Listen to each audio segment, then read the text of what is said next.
Fala pessoal, nessa questão do Enem, ele fala que para apagar os focos AB de um incêndio que estavam a uma distância de 30 metros um do outro, os bombeiros de um quartel decidiram se posicionar de modo que a distância de um bombeiro até o foco A, de temperatura mais elevada, fosse sempre o dobro da distância desse bombeiro ao foco B, que tem temperatura menos elevada.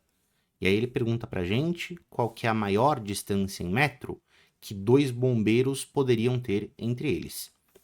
Lembrando que cada bombeiro tem que satisfazer essa condição imposta pelo enunciado de que a distância, né, desse cara até o foco A seja o dobro da distância desse cara até o foco B. Então tem ponto A, tem ponto B, a distância entre esses focos de incêndio é de 30 metros, certo? E onde quer que esse bombeiro decida se posicionar, vou colocar aqui o pezinho de pessoa, certo? Tem que ser um ponto tal que essa distância seja o dobro dessa. E o lance é que tem um monte de lugares em que esses bombeiros podem ficar, certo? Tem vários pontos do plano que são tais que a distância até o A seja o dobro da distância até o B. E o exercício pergunta pra gente, de todos os pontos, né, que esses bombeiros podem escolher ficar, quais são os dois pontos mais distantes um do outro. O lance é que é muito difícil a gente conseguir visualizar a partir dessa descrição, né, que formato formam os pontos que podem ser posições válidas para esses bombeiros. Então, quando eu olho para esse enunciado, a primeira coisa em que eu penso não é a gente tentar interpretar esses dados, certo? E tentar encontrar uma explicação, alguma figura intuitiva que esses pontos formem. A minha ideia é partir dessa condição imposta pelo enunciado, que é a condição das distâncias, certo? E tentar equacionar isso para deixar que essa equação me diga que tipo de figura isso forma. Então, a minha vontade é de interpretar esse problema como um problema de lugar geométrico, em que a gente não vai começar com muita intuição sobre o que está acontecendo no problema e a gente vai deixar a equação conversar. Só que para eu resolver isso como um problema de lugar geométrico, eu preciso de um plano cartesiano, eu preciso transformar isso num problema de geometria analítica. Acho que a gente pode usar essa reta B como sendo o eixo X. Eu vou colocar o eixo Y passando aqui pelo ponto A, mas meio que, né, não tem um lugar certo para isso. Eu estou criando o plano cartesiano, ele pode ficar onde eu quiser. O ponto A está aqui, certo? Esse é o nosso eixo Y. E aí, vamos pensar aqui, né? Se o ponto A é a origem, o ponto A é o ponto 0, 0.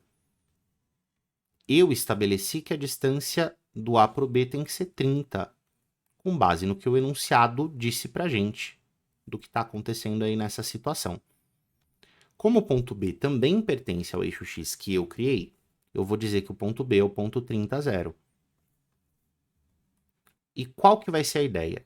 Eu pegar um ponto qualquer do plano cartesiano e me perguntar, bom, se esse ponto servir de posição para o bombeiro, qual é a condição que ele precisa satisfazer para ser uma posição válida? Bom, se o ponto PXY, né, é uma posição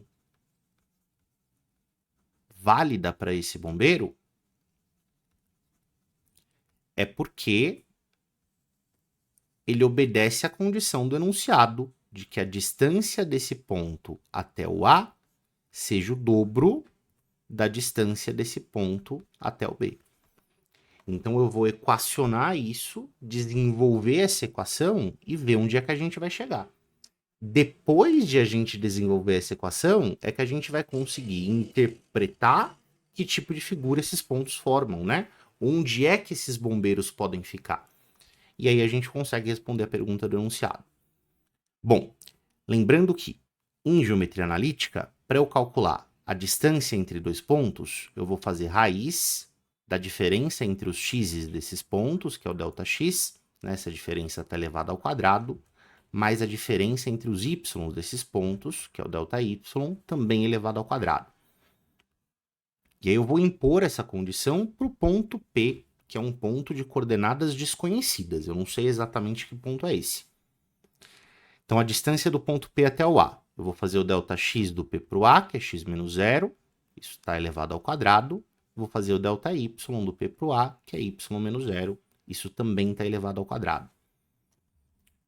Do lado direito, eu tenho que essa distância é o dobro, 2 vezes, a distância do P para o B, que vai ser também, né, ΔX ao quadrado mais ΔY quadrado dentro de uma raiz.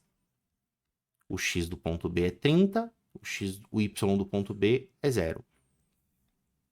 E eu estou usando essas coordenadas genéricas do ponto P, porque, de novo, né, eu não sei exatamente que ponto é esse. Eu quero estudar que pontos podem, né, formar essas posições válidas para os bombeiros. Isso é raiz de x² mais y².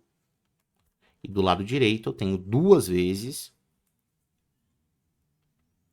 raiz de x menos 30 ao quadrado. Já vou abrir, tá? x² menos 2 vezes o primeiro vezes o segundo, que é 60x, mais quadrado do segundo, que é 900.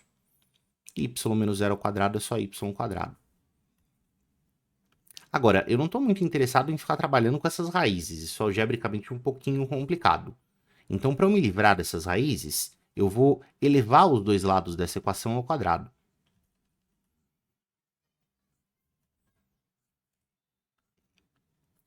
Vamos lembrar que o quadrado cancela a raiz, então o lado esquerdo vai ficar só x² mais y². E do lado direito, você precisa tomar um pequeno cuidado. Eu tenho uma multiplicação que está sendo elevada ao quadrado. Esse quadrado do expoente vai servir tanto para esse 2 quanto para essa raiz. A raiz cancela e o 2 vira 4. Então é 4 vezes essa coisa que sobrou aí. x² menos 60x mais 900 mais y². Então eu tenho que x² mais y², né, vai ser 4x² menos 240 vezes x mais 3.600 mais 4y². Eu distribuí esse 4 para todos os termos que estão aqui dentro. Continuamos. Se eu jogo esse x² mais y², que está do lado esquerdo da equação, para o lado direito, ele vem subtraindo esse 4x², fica 3x², menos 240x, mais 3.600, e esse 4y², né, o y² vai subtraindo e fica 3y² também. Na verdade, como eu passei subtraindo para a esquerda, ficou zero igual a essa expressão, mas eu vou escrever ao contrário, certo? Deixar o zero do lado direito, que fica mais fácil de analisar. Como todos os termos disso são divisíveis por 3, eu vou simplificar essa equação que eu obtive. x² menos, se eu dividir isso daqui por 3, fica 80x. Esse cara dividido por 3 fica 1.200. E esse cara dividido por 3 fica y².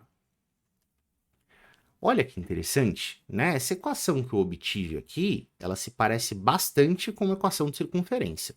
Concorda comigo? E para eu ter certeza mesmo se isso é uma equação de circunferência e qual é essa circunferência que seria representada por essa equação, a gente vai ter que devolver essa equação para a forma reduzida, né? Então, o que eu vou fazer? Eu vou tentar escrever essa equação na forma x menos x do centro ao quadrado, mais y menos y do centro ao quadrado, que é igual a raio ao quadrado. Se você já acompanha aqui nossos vídeos, você já sabe o processo que a gente usa, né, para fazer essa redução da equação da circunferência. A gente junta todos os x's para formar o primeiro parêntese. A gente junta todos os y's para formar o segundo. E deixa todo mundo que não tem x e não tem y do lado direito da equação para formar esse raio ao quadrado. Então, primeiro, né, eu vou juntar x² e o 80x, já estão bonitinhos aqui juntos. Né, deixa um espacinho para o y², e esse 1.200 ele tem que ficar lá do lado direito, ele não está do lado que eu quero, não. Todo mundo que tem x veio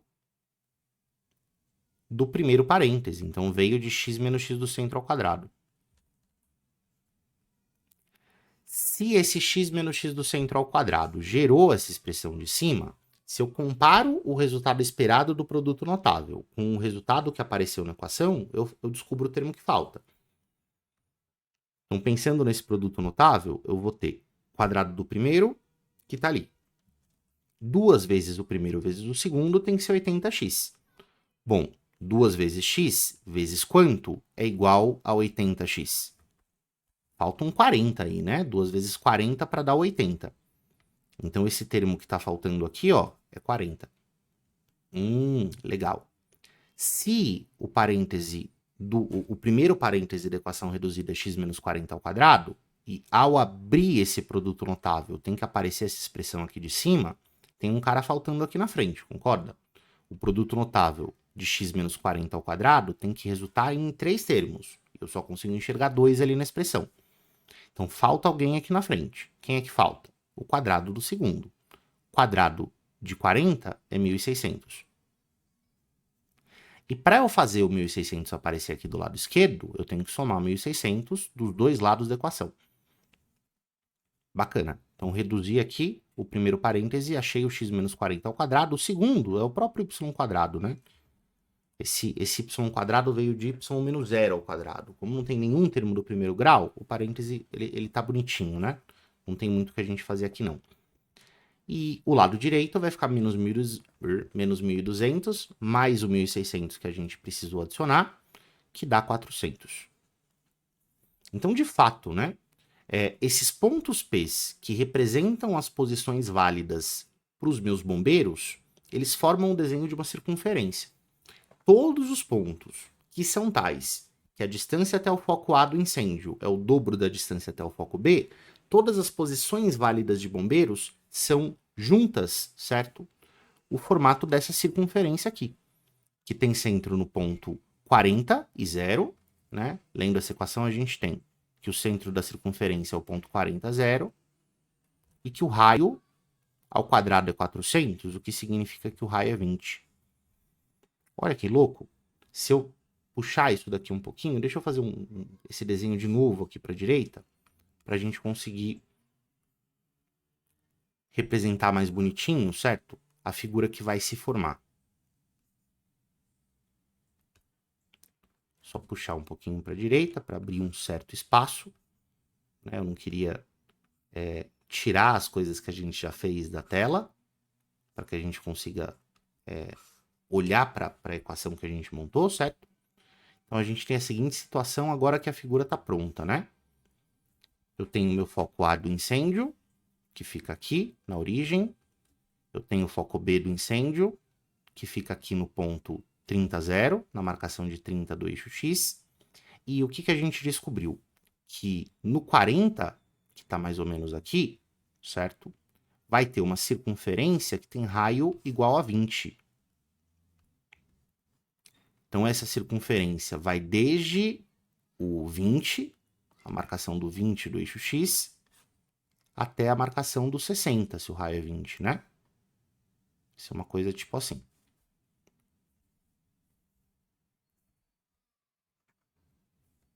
Essa circunferência representa todos os pontos que os bombeiros podem ficar.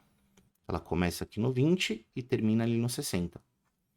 Se a pergunta do enunciado é qual é a maior distância possível entre bombeiros, né, tais que a gente obedeça essa condição aqui de distâncias, a gente tem que pensar, dentro dos pontos dessa circunferência, que são as posições válidas, quais são os 2 pontos que são mais distantes, né, de todos? Bom, são pontos que estão diametralmente opostos. Então, a maior distância possível para esses bombeiros ficarem corresponde ao diâmetro dessa circunferência, que é igual a 40. Então, a maior distância é 40 metros, o que torna a resposta correta a alternativa B.